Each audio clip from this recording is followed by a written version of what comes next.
الحمدللہ رب العالمین والصلاة والسلام علی سید الانبیاء والمرسلین اما بعد فاعوذ باللہ من الشیطان الرجیم بسم اللہ الرحمن الرحیم الصلاة والسلام علیک یا رسول اللہ وعلی آلک واصحابک یا حبیب اللہ الصلاة والسلام علیک یا نبی اللہ وعلی آلک واصحابک یا نور اللہ۔ میٹھے میٹھے اسلامی بھائیوں، درود پاک پڑھنے کے بے شمار فضائل و برکات ہیں۔ مصطفیٰ جان رحمت شمع بزم ہدایت صلی اللہ تعالی علیہ وسلم کا فرمان عالی شان ہے کہ جو کوئی شخص مجھ پر ایک بار درود پاک پڑھتا ہے، اللہ تعالیٰ اس پر 10 رحمتیں نازل فرماتا ہے، اس کے 10 گناہوں کو مٹا دیتا ہے اور اس کے 10 درجات کو بلند فرماتا ہے۔ تو سبحان اللہ، ایک درود پاک پر اتنی برکتیں ہیں، تو جو کثرت سے درود پاک پڑھتے ہیں ان کو کتنی برکتیں نصیب ہوتی ہوں گی۔ تو ہم سب کو مل کر کثرت کے ساتھ درود پاک پڑھنے ہیں۔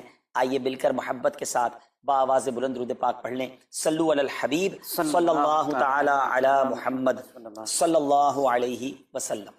میٹھے میٹھے اسلامی بھائیوں، سرکار دو عالم صلی اللہ تعالی علیہ وسلم نے فرمایا صدقہ برائی کے 70 دروازے بند کرتا ہے۔ آقا فرماتے جو اللہ کی رضا کی خاطر صدقہ کرے تو وہ صدقہ اس کے اور آگ کے درمیان آڑ بن جاتا ہے۔ ایک اور جگہ نبی پاک علیہ الصلوۃ والسلام نے فرمایا صدقہ دو، صدقے کے ذریعے اپنے مریضوں کا مداوع کرو، بے شک صدقہ حادثات اور بیماریوں کی روک تھام کرتا ہے اور یہ تمہارے اعمال اور نیکیوں میں اضافے کا باعث ہے۔ میں سوال کرتا ہوں اس شخص سے جو کہتا ہے میں نے 1000 دیے 10,000 نہیں ہوئے۔ آپ نے 1000 دیے اور باہر جا کر آپ کا ایکسیڈنٹ ہونے والا تھا۔ صدقہ برائی کو روکتا ہے نا، بلا کو روکتا ہے۔ آپ کو 10,000 اچھے تھے، یا آپ کی ٹانگ ٹوٹنے والی تھی وہ بچ گئی، آپ کو خطرناک بیماری لگنے والی تھی۔ حدیث پاک میں یہاں تک آتا ہے کہ صدقہ رب تعالیٰ کے غضب کو بجھاتا ہے، بری موت کو دفع کرتا ہے۔ اور سنو، میرے آقا فرماتے ہیں صبح سویرے صدقہ کرو کہ بلا صدقے سے آگے قدم نہیں بڑھاتی، انٹرسیپٹ کر دیتا ہے، روک لیتا ہے، بیچ میں آ جاتا ہے صدقہ بلا کے درمیان۔ کیا معلوم میں نے آج اللہ کی راہ میں خرچ کیا اور باہر ایک بلا، ایک مصیبت، دکان میں ہی آگ لگنے والی تھی، گھر میں ہی آگ لگنے والی تھی، اللہ کے کرم سے صدقے سے وہ بلا ٹل گئی۔ یہ کتنا بڑا انعام ہے۔ تو اے میرے میٹھے اسلامی بھائیوں، مدنی چینل کے ناظرین، ہمیشہ یاد رکھیں بلاؤں سے بچنا چاہتے ہیں، مصیبتوں سے بچنا چاہتے ہیں، اپنے مال میں برکت چاہتے ہیں، بری موت سے بچنا چاہتے ہیں، عمر میں اضافہ چاہتے ہیں، آپ صدقہ دینے کے عادی بن جائیے، اللہ کی راہ میں خرچ کرنے کے عادی بنیے۔ دنیا میں ہم کسی کو کوئی پیسے دیں کہ بھئی یہ میرے 50,000 روپے ذرا رکھ لو، اور تھوڑے دنوں بعد میں اس کو کہوں یار وہ جو میرے 50,000 تھے اس میں سے 5,000 دے دو، یہ صاحب مجھے 5,000 واپس دے دیں۔ انہوں نے مجھ پر کوئی مہربانی کی نہیں نا، پیسے میں نے دیے، میرے ہی پیسے تھے، اور 50 میں سے میں نے 5 ہی مانگے ہیں۔ اچھا میں اس 5,000 پہ اس کو شاباش بھی دوں، تحفہ بھی دوں، خوش بھی ہو جاؤں، تو لوگ کہیں گے کمال ہے یار، اپنی پیسے تھوڑے سے لے کر پھر کس بات کی خوشی ہے، پھر کس بات کا انعام ہے۔ ٹھیک ہے نا، کوئی کمال نہیں ہے اس بندے کا جس کے پاس ہم پیسے رکھوا کے ہمارے ہی پیسے اس میں سے بھی تھوڑے لے لیں۔ میرے رب کی شان دیکھیں کہ مال کون دیتا ہے؟ اللہ دیتا ہے۔ اچھا اللہ اپنے مال میں سے فرماتے میری راہ میں خرچ کر لو۔ اچھا ہم خرچ کر بھی لیں تو کمال کیا کیا، دیا اسی نے تھا۔ بلکہ مزے کی بات پتہ ہے کہ صرف مال نہیں دیتا، مال تو بہت سو کو دیا ہے، پھر اللہ خرچ کرنے کی توفیق بھی اللہ ہی دیتا ہے۔ دنیا میں ایسے بہت سارے لوگ ہیں جن کو اللہ نے بہت دیا ہے، توفیق نہیں دی ہے، اربوں پتی ہیں، زکوٰۃ نہیں نکلتی ہے۔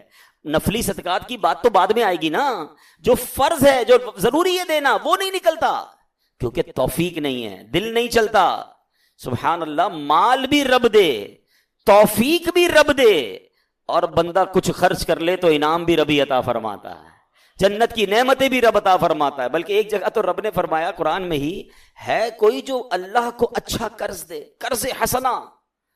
بڑی عجیب بات ہے کہ یار رب کو قرض کون دے سکتا ہے؟ جب مال ہی رب نے دیا ہے تو اللہ کا مال ہے، اللہ فرماتا ہے کوئی جو میری راہ میں خرچ کرے، اللہ فرماتا ہے کوئی جو اللہ کو قرض دے۔ اس کا مطلب کیا ہوا؟ علماء نے بڑی ڈیبیٹ کی اس پر، یہ لفظ قرض کیوں لایا گیا؟ تو اس کے پیچھے علماء نے جو ریزن بیان کیا کہ دنیا میں جب آپ کسی کو تحفہ دیتے ہیں نا تو واپسی کی امید نہیں ہوتی اور رکھنی بھی نہیں چاہیے۔ تحفے کا مطلب تو آپ نے دے دیا نا، گفٹ ہے۔ کچھ لوگ تو تحفہ دے کر بھی امید رکھ رہے ہوتے ہیں، آج میں نے دیا ہے دیکھو کل کیا دے گا۔ تحفہ بھی غرض کے ساتھ، تحفہ بھی کنڈیشن کے ساتھ، تحفہ کنڈیشن کے ساتھ نہیں ہوتا۔ گفٹ دیا تو دیا، اچھے دل سے دیا کرو۔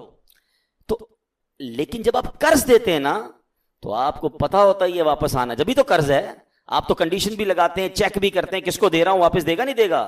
اللہ اکبر۔ فرمایا جو رب نے قرآن میں فرمایا نا، ہے کوئی جو اللہ کو اچھا قرض دے اور اللہ اس کو پھر بڑھا کے لوٹائے گا. تو اس کا مطلب یہ ہے کہ دینے والا اللہ کی راہ میں یقین رکھے کہ جو میں دے رہا ہوں یہ مجھے ضرور واپس ملے گا, اور جتنا دیا اتنا نہیں ملے گا, اللہ اپنے کرم سے اس کو بڑھا کر واپس لوٹائے گا. سیدنا اکرمہ رضی اللہ تعالیٰ عنہ فرماتے ہیں کہ ایک ملک کا بادشاہ بہت ظالم اور کنجوس تھا, بڑا ظالم بادشاہ, اور ایسا عجیب و غریب کنجوس کہ اس نے اعلان کر دیا کہ میرے ملک میں اگر کسی نے مسکین یا فقیر کو صدقہ کیا تو اس کے کوئی غریب کی مدد نہ کرے, اگر ایسا کوئی کرے گا تو میں اس کے ہاتھ کاٹ دوں گا.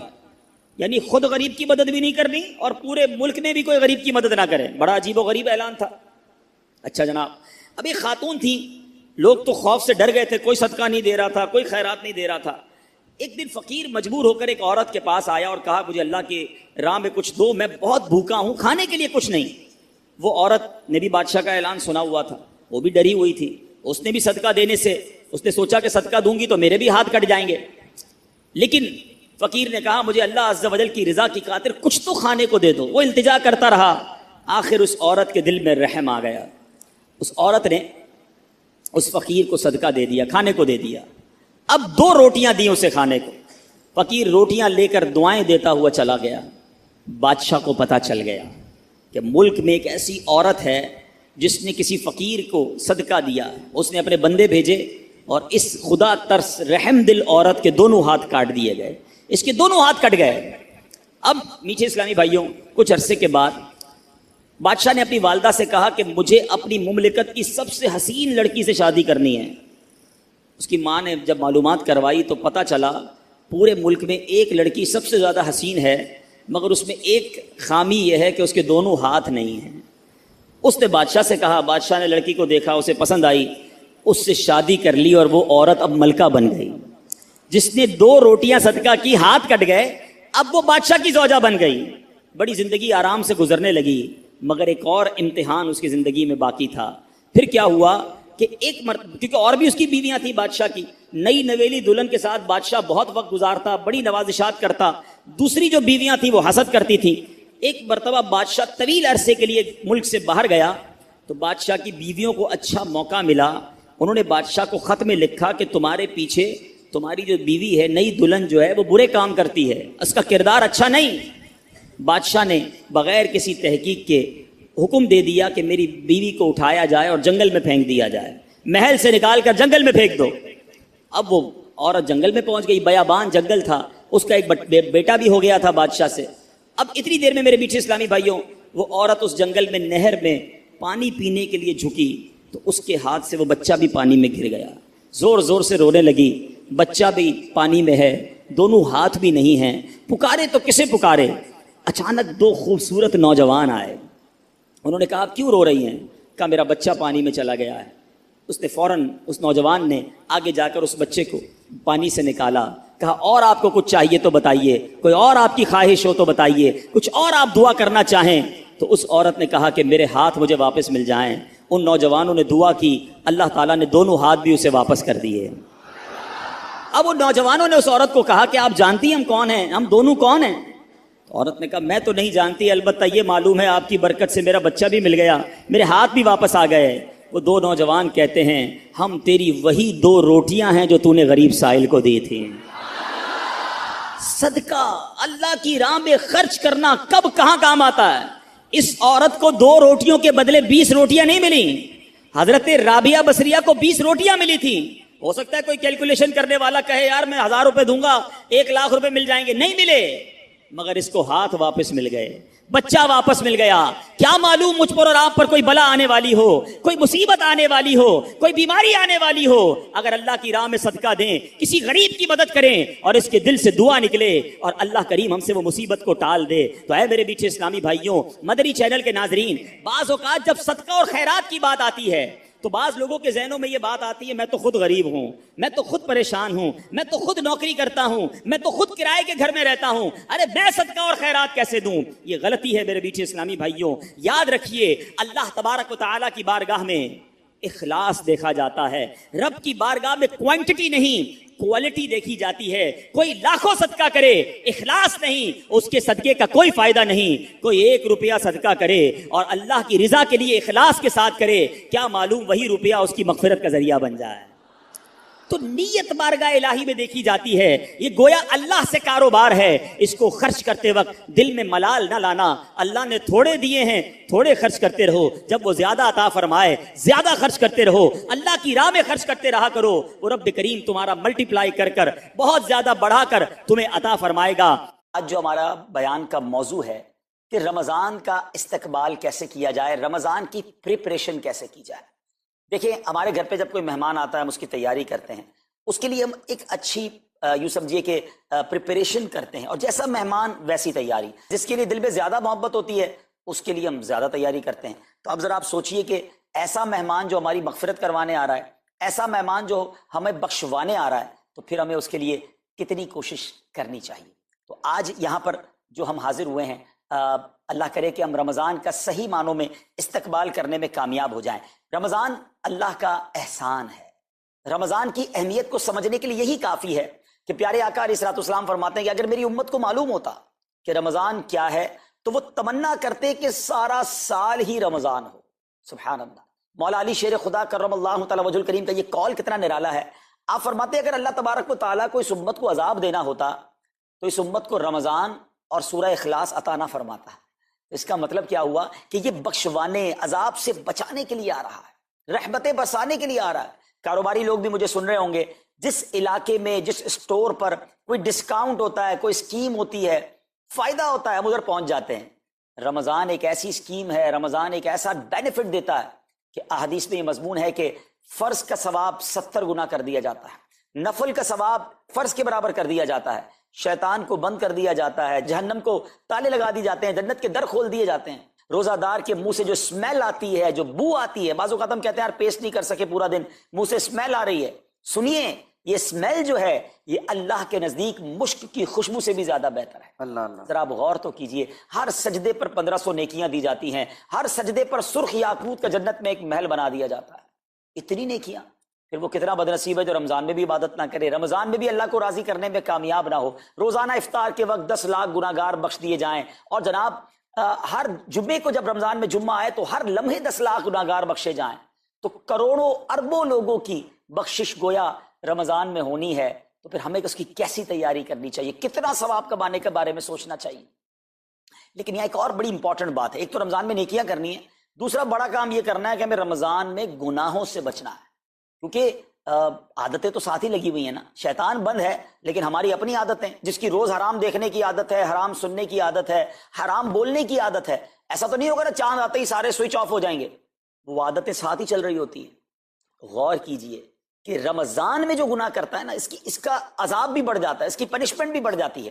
یہ ایسے ہی ہے کہ کوئی مسجد کے اندر آ کے گناہ کرے, تو آپ کہیں گے نا یار خدا کا خوف کرو, مسجد میں ایسا کام کر رہے ہو.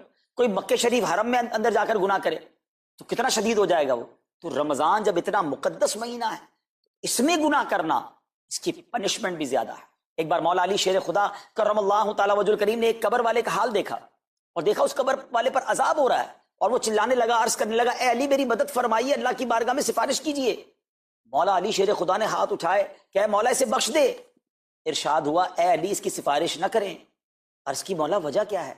ارشاد فرمائے رمضان کے روزے تو رکھتا تھا مگر رات گناہوں سے باز نہیں آتا.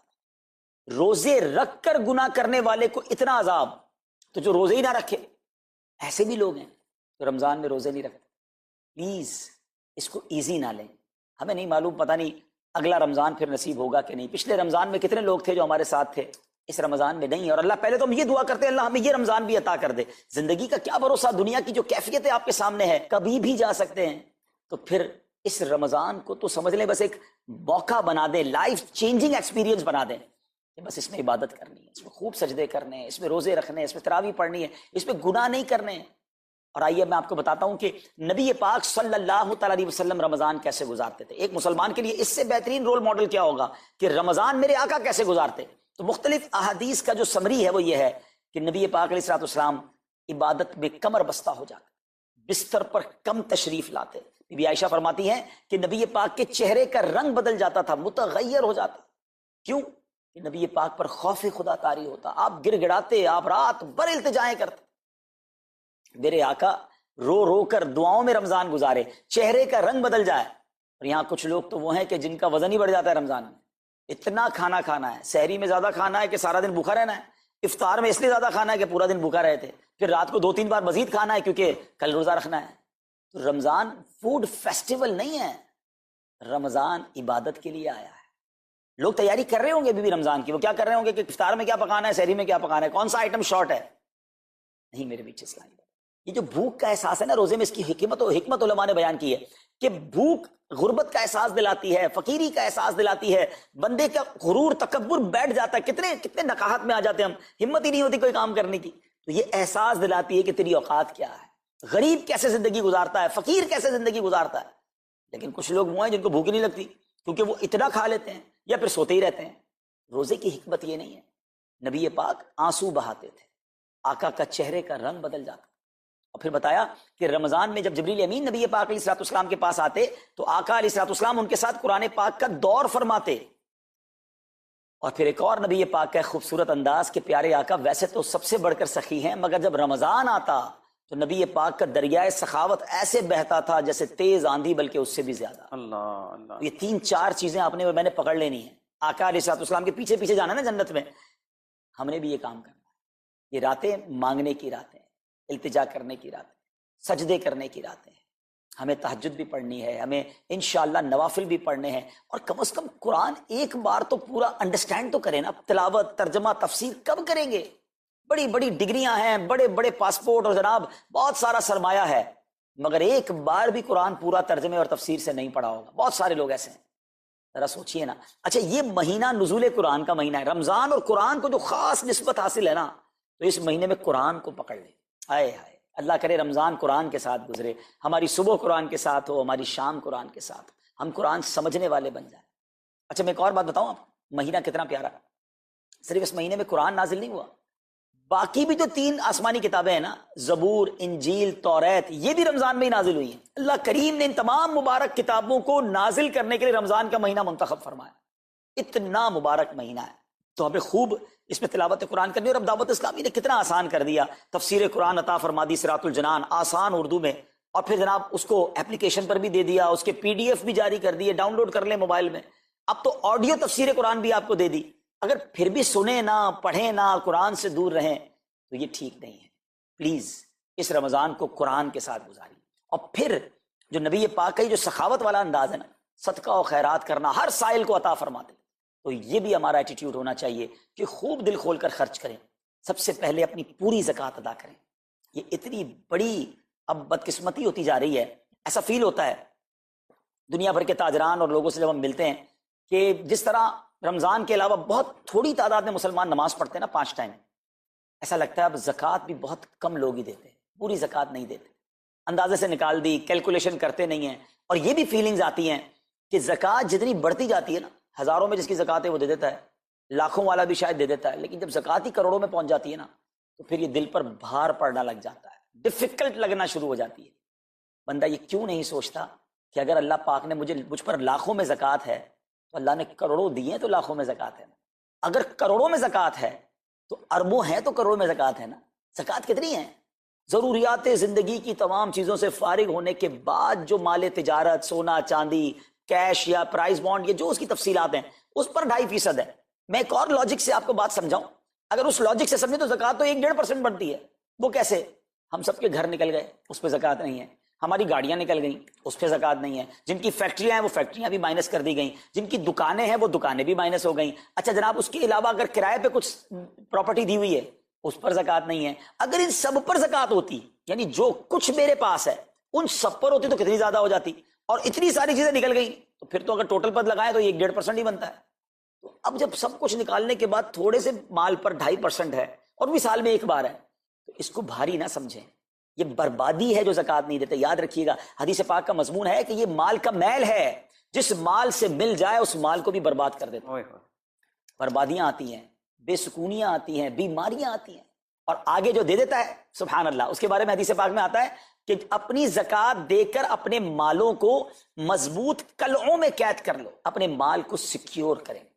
لوگ کہتے ہیں انشورنس ہونی چاہیے، آگ نہ لگ جائے، چوری نہ ہو جائے، ڈوب نہ جائے۔ اللہ کے حبیب علیہ الصلوۃ والسلام فرماتے ہیں، جس کا مضمون ہے کہ جب بندہ اللہ کی راہ میں خرچ کرتا ہے نا، تو وہ صدقہ بندے کے ہاتھ سے نکل کر اللہ کے دستے قدرت میں چلا جاتا ہے۔ اور اللہ کریم تمہارے صدقوں کو پالتا ہے جس طرح تم اپنے جانور کے بچوں کو پالتے ہو. بچہ ہوتا ہے نا جانور کا، بڑا ہو جاتا ہے. فرمایا بندہ کھجور کا صدقہ دے گا اللہ پہاڑ جتنا عطا فرمائے، اس دن بھی ملے گا اور ملٹیپلائی ہو کر ملے گا. اچھا جو ادھر خرچ کیا ادھر کیا ملے گا؟ ادھر بھی نبی پاک علیہ الصلوۃ والسلام فرماتے ہیں جس کا مضمون ہے میں قسم کھا کر کہتا ہوں، یعنی نبی پاک تو جو فرمائے حق ہے. اس حدیث میں تو آقا علیہ الصلوۃ والسلام قسم اٹھا رہے ہیں کہ میں قسم کھا کر کہتا ہوں کہ اللہ کی راہ میں خرچ کرنے سے مال کم نہیں ہوتا، نہ ادھر کم ہونا ہے اور ادھر بھی ملنا ہے. تو پھر تو سودا اب کتنا نفع والا ہے. اور یہ آپ چیک کر لیں پوری دنیا میں جہاں مجھے سنا جا رہا ہے کہ جو لوگ پوری زکوٰۃ دیتے ہیں نا ان کا مال ملٹیپلائی ہوتا ہے، اگلے سال زیادہ زکوٰۃ دے رہے ہوتے ہیں. زیادہ زکوٰۃ کیسے ہو گئی؟ کیونکہ مال بھی بڑھ گیا. تو ادھر بھی بینیفٹ ہے ادھر بھی بینیفٹ ہے، نقصان کا سودا ہی نہیں ہے. پھر چاہتے ہو بلاؤں سے بچ جائیں تو روایتوں کا مضمون ہے کہ صدقہ بلا اور بندے کے بیچ میں آ جاتا ہے. بلا اترتی ہے صدقہ روک لیتا ہے، لڑائی کرتا ہے اس سے، اور بندے پر بلائیں اور پرابلمز اور ڈیفیکلٹیز آنے سے اسے روکتا ہے. اگر چاہتے ہیں کہ برائیوں کے دروازے بند رہیں، چاہتے ہیں کہ بری موت سے بچیں، چاہتے ہیں کہ رزق میں اضافہ ہو، چاہتے ہیں کہ بلاؤں سے بچیں، ادھر بھی مال میں اضافہ ہو ادھر بھی خزانے ملیں، تو اللہ کی راہ میں دل کھول کر خرچ کریں. اور یہ مہینہ it's the right month for generosity, یہ بہترین مہینہ ہے سخاوت کرنے کا، کیونکہ نبی پاک کا یہ انداز تھا کہ رمضان میں خوب سخاوت فرماتے. تو غریبوں کی مدد کریں، ایسی مدد کریں کہ چہروں پہ مسکراہٹیں آ جائیں، لوگوں کے دسترخوان اچھے ہو جائیں، ان کے گھروں میں بھی کچھ اچھے کھانے پہنچ جائیں. اور اس میں سب سے بہترین طریقہ یہ ہے کہ اپنے غریب رشتہ داروں کو آپ مدد کریں. اگر وہ مستحق ہے نا زکوٰۃ کے تو حق ہے کہ سب سے پہلے اپنے غریب رشتہ داروں کو دیں. پھر زکوٰۃ بچ جائے تو عاشقان رسول کی عظیم الشان بڑی تحریک دعوت اسلامی آپ کے سامنے ہے جو دین متین کی خدمت کر رہی ہے. جامعۃ المدینہ ہیں، مدرسے ہیں، بچے اور بچیاں عالم بن رہے ہیں، عالمہ بن رہے ہیں، حافظ بن رہے ہیں، ناظرہ قرآن، اور ان سے کوئی فیس بھی نہیں لی جا رہی. ہزاروں بچے فری آف کاسٹ ہمارے پاس ایکوموڈیشن رکھے ہوئے ہیں جن کو کھانا پینا رہنا دعوت اسلامی نے دینا ہے.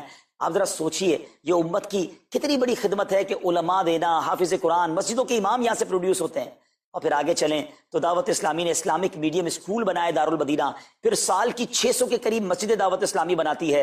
میڈیا کے ذریعے جو بے حیائی پھیلائی جا رہی تھی تو مدنی چینل اردو، پھر مدنی چینل انگلش، پھر مدنی چینل بنگلہ.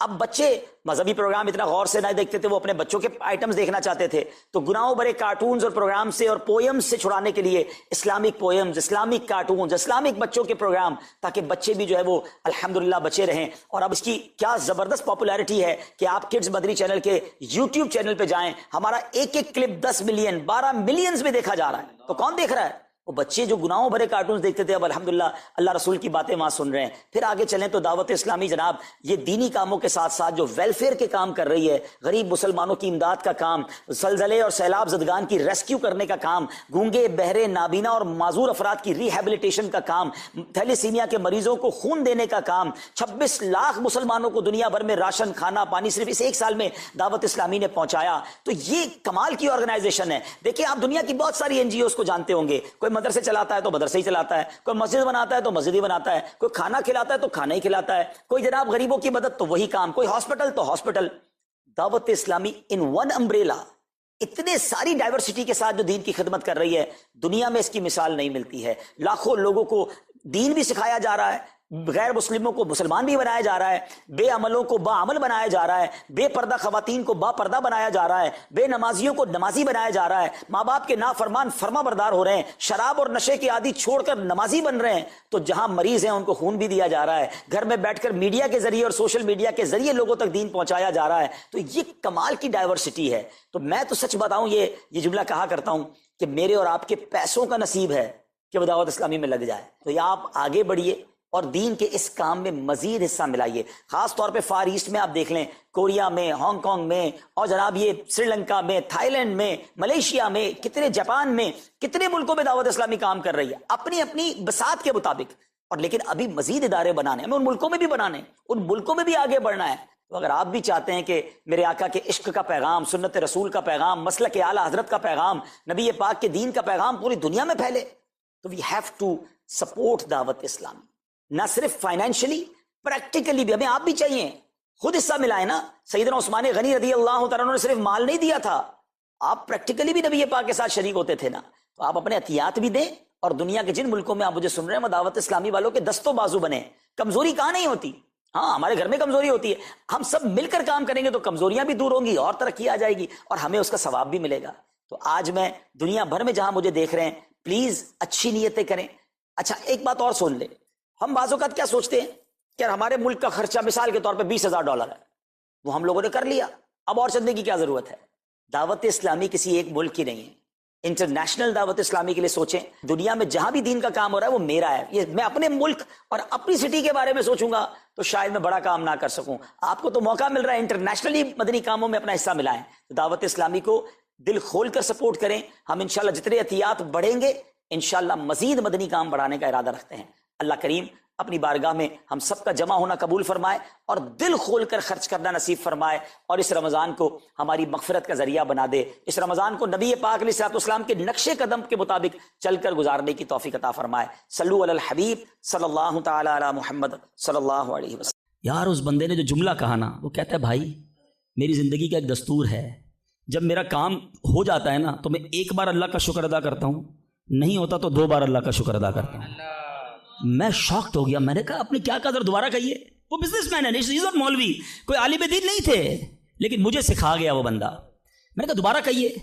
وہ کہتا ہے جب میرا کام ہو جاتا ہے نا میں ایک بار اللہ کا شکر ادا کرتا ہوں، جب نہیں ہوتا تو میں 2 بار اللہ کا شکر ادا کرتا ہوں. میں نے کہا یہ کیوں؟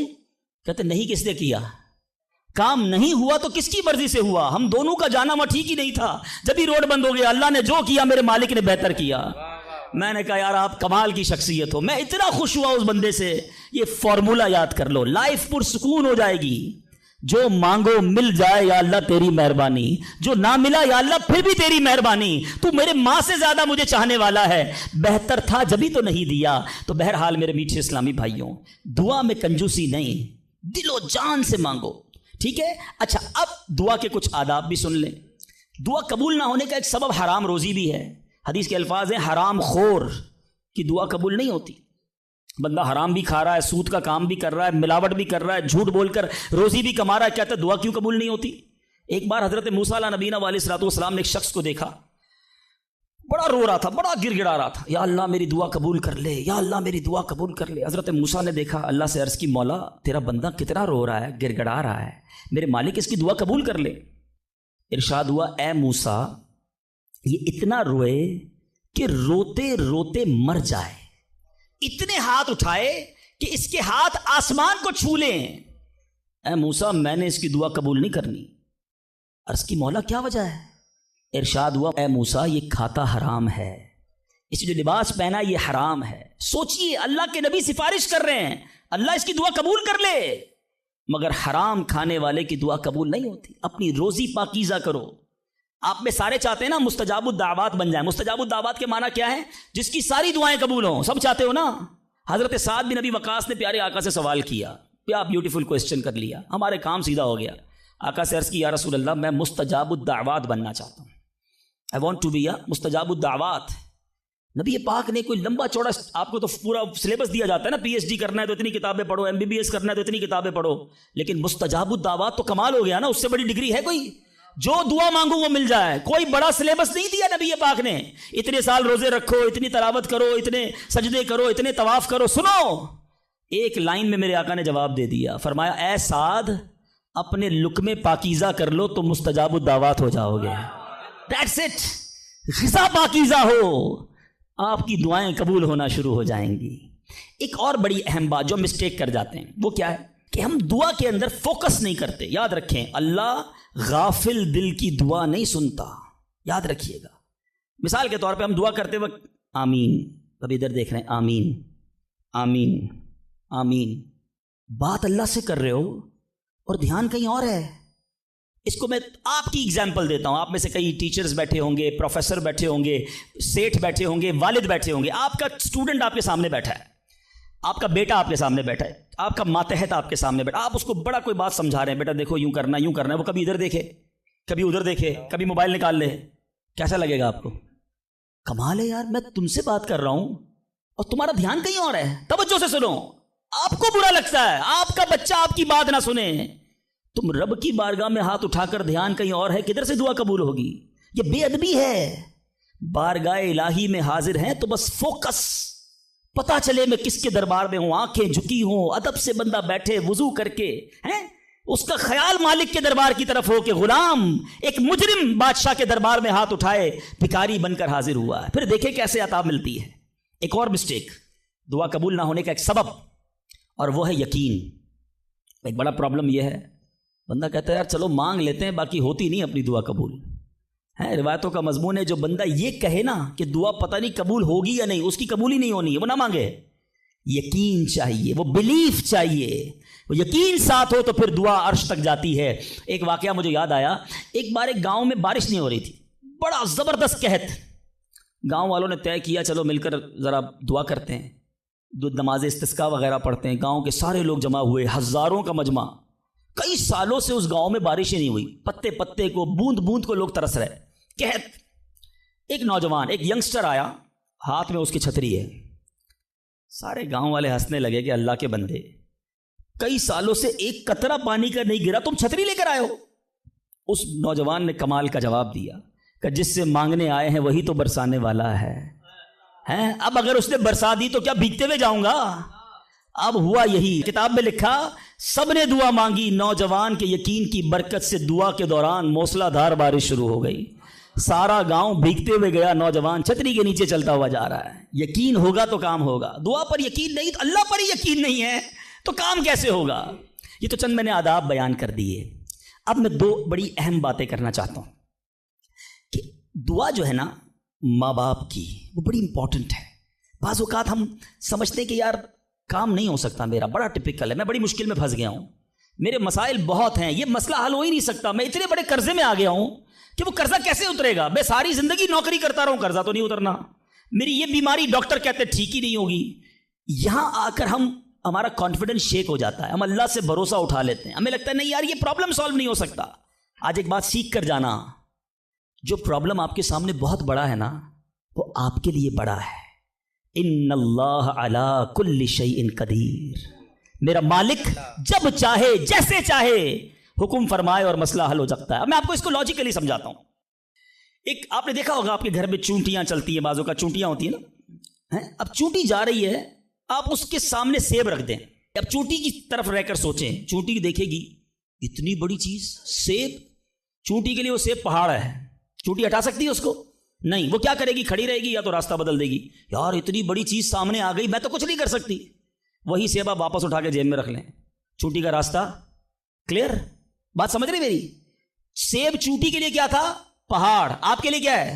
سیب. آپ نے اٹھایا واپس جیب میں رکھ لیا، چونٹی کے سامنے سے پہاڑ ہٹ گیا. جو پرابلم میرے اور آپ کے سامنے ہے نا، میرے لیے پہاڑ ہے، آپ کے لیے پہاڑ ہے. آپ کو لگتا ہے سالو ہی نہیں ہو سکتا. ان اللہ علی کل شیء قدیر، وہ جب چاہے جیسے چاہے، منٹوں میں، منٹ بھی زیادہ ہیں، سیکنڈوں میں پرابلم سالو کرتا ہے. دل سے دعا مانگو. اب میں آپ کو ایک واقعہ سنا، ایک ڈاکٹر کا بڑا ہی زبردست واقعہ میں نے کتاب میں پڑھا. ڈاکٹر احمد اس شخص کا نام تھا. ایک کنٹری میں وہ بڑا زبردست ڈاکٹر تھا اور one of the biggest doctor of that country. حکومت نے پلان کیا کہ اس ڈاکٹر کو کنٹری کا سب سے بڑا ایوارڈ دینا ہے، سب سے بڑا انعام. ایک سیمینار مقرر کیا گیا، اس کو ایز اے اسپیشل گیسٹ مہمان خصوصی بلایا گیا. کہا دنیا بھر سے لوگ بلائیں گے، پاکستان کے یا اس ملک کے بڑے لوگ آئیں گے، آپ کو گفٹ دیا جائے گا، آپ کو ایوارڈ دیا جائے گا. ڈاکٹر صاحب بڑے خوش کہ میرے اعزاز میں اتنی بڑی تقریب. مثال دیتا ہوں، ان کی منڈے کو تقریب تھی، سنڈے کو انہوں نے فلائٹ بک کر لی کیپٹل جانے کے لیے، دارالحکومت میں جانے کے لیے. سنڈے کو جب فلائٹ ٹیک آف ہوتی ہے، بڑے خوش ہیں ڈاکٹر صاحب کے لائف ٹائم ایک ایسا ایوارڈ مجھے ملنے والا ہے جو پوری زندگی میں نہیں ملا مجھے. فلائٹ ٹیک آف ہوئی اور جہاز جو ہے وہ جیسے ہی ٹیک آف ہوا تھوڑی دیر بعد موسم خراب ہو گیا. جہاز میں بڑے ہچکولے آنے لگے، بڑی گھبراہٹ ان کو ہو گئی، ایسا لگا کہ جہاز کہیں حادثے کا شکار نہ ہو جائے. کیپٹن نے اعلان کیا کہ جہاز میں کوئی فنی خرابی ہے، موسم بھی بڑا خراب ہے، ہمیں کسی چھوٹے سے ایئرپورٹ پر جہاز اتارنا پڑے گا. اس جہاز کو ایک چھوٹے ایئرپورٹ پر خیریت سے لینڈ کروایا گیا. سب لوگوں نے سکون کا سانس لیا. ڈاکٹر صاحب پریشان تھے کہ مجھے آج کسی صورت بھی کیپٹل دارالحکومت پہنچنا ہے، کل ایوارڈ میرے لیے ہے، ساری دنیا آنی ہے اور میں نہیں پہنچ سکا. ڈاکٹر صاحب ویٹ کرتے رہے کہ اب کب اڑے گا. ایئرپورٹ کے عملے نے کہا کہ حضور آج جہاز نہیں اڑ سکتا، یہ جہاز میں ایسی خرابی ہے، ہمارا ایئرپورٹ بھی بہت چھوٹا ہے، ہمارے یہاں کوئی ٹیکنیکل اسٹاف نہیں ہے، یہ کل ہو سکے گا. ڈاکٹر صاحب کہے میں مر جاؤں گا، بہت بڑا پرابلم ہو جائے گا، مجھے کل بہت بڑا ایوارڈ ملنا ہے، مجھے کیپٹل پہنچنا ضروری ہے.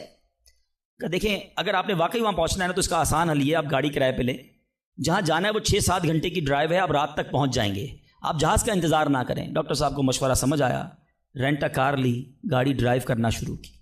سارے راستے میں بارش, بجلی چمک رہی ہے, اکیلا ڈرائیور گاڑی چلا رہا ہے ڈاکٹر صاحب. اچانک اس کو سمجھ ہی نہیں آئی, راستہ پہلی بار تھا, وہ کسی ان نون راستے پر چڑھ گیا, موٹر وے سے اتر کر کسی چھوٹے راستے پہ چلا گیا. چلتے چلتے چلتے بارش زبردست, بھوک زیادہ لگی. ڈاکٹر کو احساس ہو گیا کہ میں غلط راستے پر آ گیا ہوں. اب بارش بھی اتنی, بھوک سے برا حال. دیکھا ایک چھوٹا سا گھر, اس میں بلب جل رہا تھا. اس ڈاکٹر نے گاڑی وہاں پارک کی, دروازہ نوک کیا. ایک بوڑھی خاتون باہر نکلی. کہا بیٹا کون ہو؟ کہا ماں جی راستہ بھول گیا ہوں, بارش بہت ہے. کہا بیٹا اندر آ جاؤ. اس خاتون نے جو گھر میں کھانا بنا تھا ڈاکٹر کو پیش کیا. ڈاکٹر احمد کو بھوک بڑی لگی تھی, کھانا کھا لیا. اب اس بوڑھی ماں کے پیچھے ڈاکٹر نے دیکھا ایک جوان بیٹا بستر پر لیٹا ہے. کہا ماں جی یہ کون ہے؟ کہا بیٹا میرا پوتا ہے, شدید بیمار ہے. میں غریب عورت ہوں, مگر میرے پوتے کو جو میری زندگی کا سہارا, ایک ایسی بیماری ہو گئی ہے. ہمارے گاؤں میں نے کئی ڈاکٹروں کو دکھایا ہے. ڈاکٹر کہتے ہیں کہ اس کا علاج پاکستان میں ایک ہی ڈاکٹر ہے جس کا نام ڈاکٹر احمد ہے, وہی کر سکتا ہے. بیٹا ہر نماز کے بعد دعا کرتی ہوں کہ اتنے پیسے جمع ہو جائیں کہ میں اپنے اس معذور بیٹے کو ڈاکٹر احمد کے پاس لے جاؤں. تم مجھے مسافر لگتے ہو, ذرا تم بھی دعا کر دو میرے بیٹے کا علاج ہو جائے. ڈاکٹر احمد دسترخوان پر بیٹھ کر رونے لگا. کہتا ہے ماں جی میرے جہاز کا خراب ہونا, چھوٹے ایئرپورٹ پر اترنا, میری گاڑی کا راستہ بھولنا اور آپ ہی کے دروازے پر آ کر کھڑے ہونا, یہ فقط آپ کی دعاؤں کا ثمرہ ہے. میں ہی ڈاکٹر احمد ہوں, آج آپ کے گھر میں آ گیا ہوں, میں آپ کے بیٹے کا علاج کروں گا. یہ ہے دعا. اللہ سے دعا کرو تو گھبراؤ نہیں, اللہ سے دعا کرو تو یقین رکھو اگر واقعی دل سے دعا ہے تو رب راستے بنائے گا, وہ غیب سے مدد فرمائے گا. مجھے لگتا ہے میرا مسئلہ بڑا ہے. اور پھر میں وہی بات کروں گا کہ جس کی ماں زندہ ہے, خدا کی قسم ماں کی دعائیں لے لو. پوچھو ان سے جن کی ماں چلی گئی ہے. آج جس کی ماں نہیں نا, وہ کس سے دعائیں کروائے, وہ کس سے التجائیں کروائے. سفر پہ ہوتے تھے تو پیچھے کوئی تھا جو مصلی بچھا کر دعا کرتا تھا. ہر تھوڑے دنوں بعد پیغام آتا تھا, بیٹا کدھر پہنچے, بیٹا طبیعت کیسی ہے. ارے ماں سوچو تو صحیح, بیٹے کا کام تھا ماں سے پوچھنا کہ ماں تمہاری طبیعت کیسی ہے. ماں پوچھتی ہے بیٹا تم کیسے ہو. ہم نے راتوں کو اٹھ کر ماں کو جگایا, ماں پیٹ میں درد ہے. کبھی ماں نے ہمیں بتایا کہ میرے پیٹ میں درد ہے. بیٹا اپنی تکلیفیں سہتی رہی, اپنی تکلیفیں سہتی رہی, مگر ہمیں راحتیں پہنچاتی رہی. لے لو دعائیں, یہ دعاؤں کا سائبان ہے. نہ کرو ماں کو تنگ, نہ کرو اسے پریشان. جتنی بھی بڑی پریشانی میں ہونا, ماں کے قدموں میں بیٹھ جاؤ کہ ماں میرے لیے دعا کر دے. تمہاری ماں نے دعا کر دی نا, یہ عرش تک جاتی ہے. اور ایک اور بات بتا دوں, کچھ دعائیں وہ ہیں جو ہم کہتے ہیں ماں دعا کر دو, ابو دعا کر دی, یہ الگ بات ہے, وہ کرتے ہیں.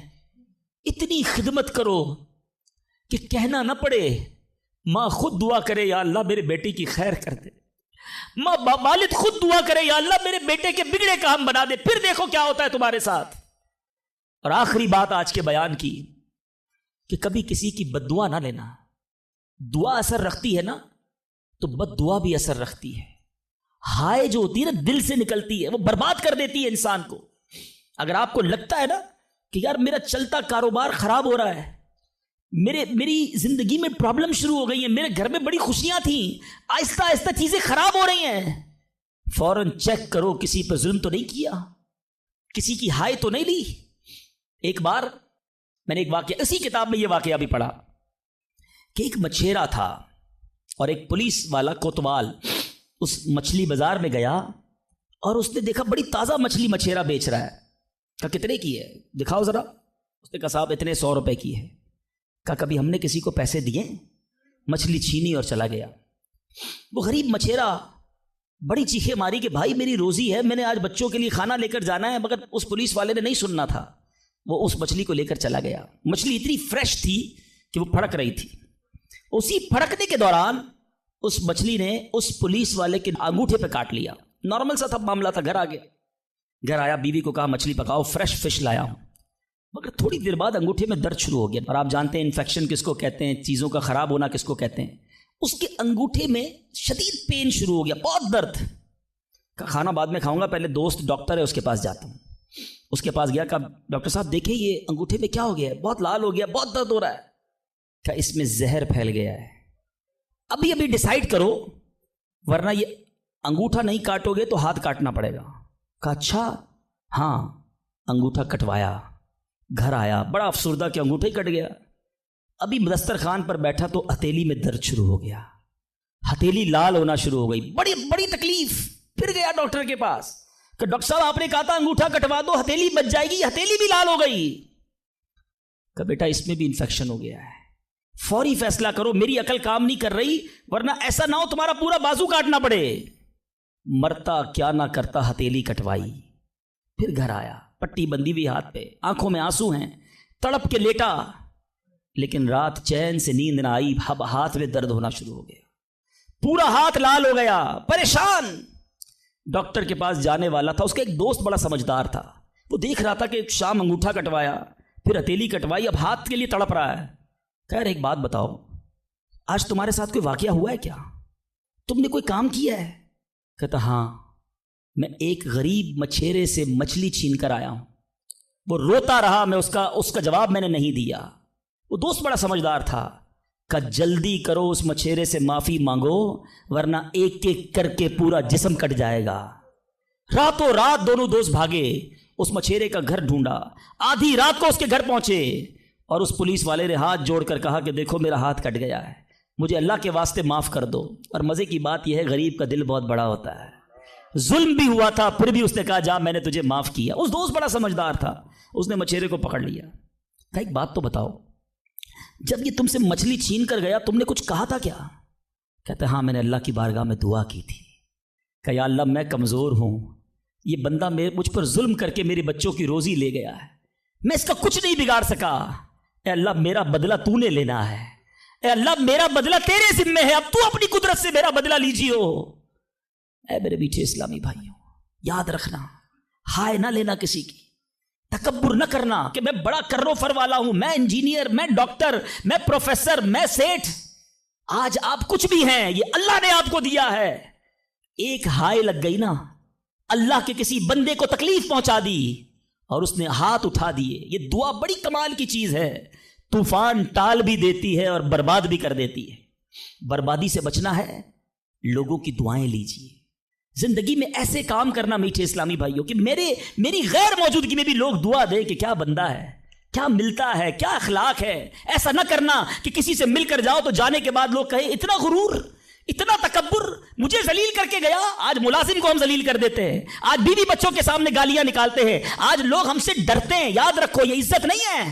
آج آپ کا, اگر میں جو پروفیسر بیٹھے ان سے کہنا چاہتا ہوں, آپ ٹیچر ہیں اور آپ کے اسٹوڈنٹ آپ کا ادب کرتے ہیں, یہ ادب ہے یا ڈر ہے چیک کیجئے. آپ کے سامنے جو ادب کرے اور پیچھے گالیاں دے وہ ادب نہیں, وہ عزت نہیں. عزت یہ ہے کہ میں سامنے نہ بھی ہوں تو لوگ کہیں کہ کمال کا آدمی ہے. اللہ اس کی خیر فرمائے. کاش میں ایسی زندگی گزارنے میں کامیاب ہو جاؤں, آپ گزارنے میں کامیاب ہو جائیں کہ جب دنیا سے جائیں نا تو لوگ ہاتھ اٹھا کر دعا کریں, مغفرت کی دعا کریں, ہمارے اچھے کام انہیں یاد آئے. لوگوں کے دلوں میں نفرتیں نہ ڈالو. آج کسی پر ظلم کر کے روب جما کر اس کو دھوس میں لے کر ہم اپنا کام تو نکال لیتے ہیں, مگر یاد رکھنا وہ بھی بندہ رب کا ہے, اللہ کا بندہ ہے, نبی پاک کا امتی ہے, اس کا بھی کنیکشن ہے. اور اگر تڑپ کر اس نے دعا کر دی نا تو ہماری بربادی کوئی نہیں روک سکے گا. اگر میرا کوئی بھائی ایسا بیٹھا ہے نا جو دیکھ رہا ہے کہ یار کاروبار ڈاؤن ہو رہا ہے, فیملی ڈسٹرب ہو رہی ہے, صحت گڑبڑ ہو رہی ہے, کچھ چیزیں بکھرتی محسوس ہو رہی ہیں, فوراً الرٹ ہو جائیں, چیک کریں ملازمین سے ظلم تو نہیں ہو رہا, پڑوسیوں کو تکلیف تو نہیں ہو رہی, بیوی بچے تو پریشان نہیں, ماں باپ بہن بھائی رشتہ دار خالہ ماموں چاچا بہت پریشان ہیں لوگوں سے. ہم سمجھتے ہیں ہم سب ٹھیک ہے, نہیں سب ٹھیک نہیں ہے, دل توڑے ہوئے ہیں, ذلیل کیا ہوا ہے ہم نے, دنیا کو بانٹتے ہیں, اپنوں کو پریشان کیا ہوا ہے. جو شریعت سکھاتی ہے کہ سب سے زیادہ حق ہے ہمارے ماں باپ کا ہم پر, پھر ہمارے گھر والوں کا, پھر ہمارے رشتہ داروں کا. ساری دنیا خوش ہے اور رشتہ دار پریشان ہے ہم سے. تو اے میرے میٹھے اسلامی بھائیوں, آج کے اس مختصر بیان میں نے 2-3 ایسپیکٹ آپ کے سامنے رکھے ہیں. امپورٹنس آف دعا, کتنی ضروری ہے دعا, کتنی برکت والی چیز ہے دعا. گھبراؤ نہیں, مانگو اللہ سے, ڈرو نہیں, کنجوسی نہیں کرو, ادب سے مانگو, فوکس کے ساتھ مانگو, یقین کے ساتھ مانگو, جتنا مانگنا ہے مانگو. اور دوسری بات, حرام سے بچنا ہے تاکہ دعائیں قبول ہوں, اور نہ ملے تو شکوہ نہیں, ہر حال میں اللہ کا شکر ادا کرنا ہے. اور آخری بات, ہائے نہیں لینی, تکلیف نہیں پہنچانی. اللہ تعالیٰ مجھے اور آپ کو مسلمانوں کا خیر خواہ بنا دے، مسلمانوں کے دلوں میں خوشی داخل کرنے والا بنا ہے. اور یہی دعوت اسلامی کا میسج ہے. ہم میلاد منانے جمع ہوئے ہیں، نبی پاک کے گویا میلاد کا مہینہ آ گیا. کیا کیا میرے آقا نے ساری زندگی؟ محبتیں، پیار، نرمی، شفقت، جانوروں کے ساتھ اچھا سلوک. اللہ کے حبیب جانوروں پر ظلم کرنے سے منع کرتے، آج ہم انسانوں پر ظلم کر رہے ہیں، آج لوگوں پر لڑائیاں کر رہے ہیں، جھگڑے کر رہے ہیں. ایک غلطی معاف کرنے کے لیے بندہ تیار نہیں ہوتا، کہتا نہیں جناب اینٹ کا جواب پتھر سے دوں گا، اس نے مجھے کیسے گالی نکالی، جانتا نہیں میں کون ہوں. بھول گئے؟ سلام اس پر کہ جس نے گالیاں سن کر دعائیں دی، سلام اس پر کہ جس نے خون کے پیاسوں کو کبائیں دی. میرے آقا وہ ہیں جو گالیاں سن کر دعائیں دیتے، اور ہم کہتے ہیں نبی کا امتی ہوں، غلام ہوں. کیسے غلام ہو؟ لڑائی جھگڑے کے لیے ہر وقت تیار رہتے ہو. نہیں چھوڑوں گا، بدلہ لوں گا. خاندانی دشمنیاں چل رہی ہیں، کئی نسلوں سے دشمنیاں چل رہی ہیں. اللہ کے بندوں کیا ہو گیا ہے؟ ہم اس نبی کے امتی ہیں کہ جنہوں نے قاتلانہ حملہ کیا، اللہ کے حبیب نے انہیں بھی معاف فرما دیا، اور ہم معاف کرنے کے لیے تیار نہیں ہیں. ایک آخری روایت سن لو، کاش دل میں اتر جائے میری بات. اللہ کے حبیب علیہ الصلوۃ والسلام فرماتے، جس کا مضمون ہے جو معاف نہیں کرتا اسے معاف نہیں کیا جائے گا، اور جو رحم نہیں کرتا اس پر بھی رحم نہیں کیا جائے گا. مرضی ہے آپ کی، نہ کریں معاف، کریں دشمنیاں، قیامت کے دن تیار رہنا، پھر ہمیں بھی معاف نہیں کیا جائے گا.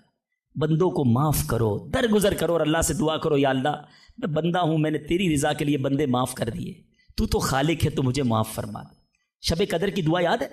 اللہم انک عفو کریم تحب العفو فاعف عنی. مانا تو سمجھو کیا پیاری دعا ہے. اللہ تو کریم ہے، تو معاف کرنے والا ہے، معافی کو پسند کرتا ہے، مجھے بھی معاف کر دے. اللہ کو عرض کر رہے ہیں، اللہ تو معافی کو پسند کرتا ہے، خود معافی دینے کے لیے تیار نہیں ہے، نہ ملازم کو، نہ بیوی کو، نہ ساس کو، نہ بہو کو. لڑائی جھگڑے لگے ہوئے سب کے. آج ایک نیت کر لو، اے مسلمانوں، آقا کے غلاموں، آج تک مجھے کسی نے بھی ستایا، دل دکھایا، میں نے اس کو معاف کیا. کہہ دو میں نے معاف کیا. دشمنیاں ختم. آگے بڑھ کر خود معافی مانگ لو. آپ کو لگے گا یار غلطی تو اس نے کی تھی، میں کیوں معافی مانگوں؟ وہ معافی مانگے. یہی تو پرابلم ہے. دو دوست، دو رشتہ دار، دو بھائی 5 10 سال سے ایک دوسرے سے بات نہیں کر رہے، کس وجہ سے؟ وہ معافی مانگے. ایک سوری نے 2 دوستوں کو گھر پہ بٹھایا ہوا ہے، میاں بیوی الگ بیٹھے ہوئے، رشتہ دار دور ہے، کیوں؟ وہ پہلے معافی مانگ لے، بس میں معافی مانگ لوں گا، میں معاف کر دوں گا. ارے آپ آگے بڑھ کے معافی مانگ لو نا. ہماری میمنی میں ایک جملہ کہا جاتا ہے، جو نمیوں وہ اللہ کے گمیوں، جو جھک جاتا ہے وہ اللہ کو پسند آ جاتا ہے. آپ آگے بڑھ جاؤ. آپ فون کر دو آج، اے میرے بھائی کئی سال ہو گئے آپ ناراض ہیں، جو بھی مجھ سے غلطی ہوئی اللہ کی رضا کے لیے معاف کر دو، میں آپ کے گھر مٹھائی کا ڈبہ لے کر آنا چاہتا ہوں. ارے جاؤ یار، دوستی کر لو. یہ رشتہ دار، یہ پیار کرنے والے دنیا میں ویسے ہی تھوڑے ہوتے ہیں. ان تھوڑوں سے ہی ہم نے دشمنیاں لگائی ہوئی ہیں. تھوڑی لائف ہے، پیار سے گزارو، محبت سے گزارو، ختم کر دو دشمنیاں، پھر دیکھو انشاءاللہ کیسے محبتیں بڑھتی ہیں. اللہ کرے یہ پیغام ہم لے کر جائیں، اور یہی باتیں دعوت اسلامی کے مدری ماحول میں سکھائی جاتی ہیں.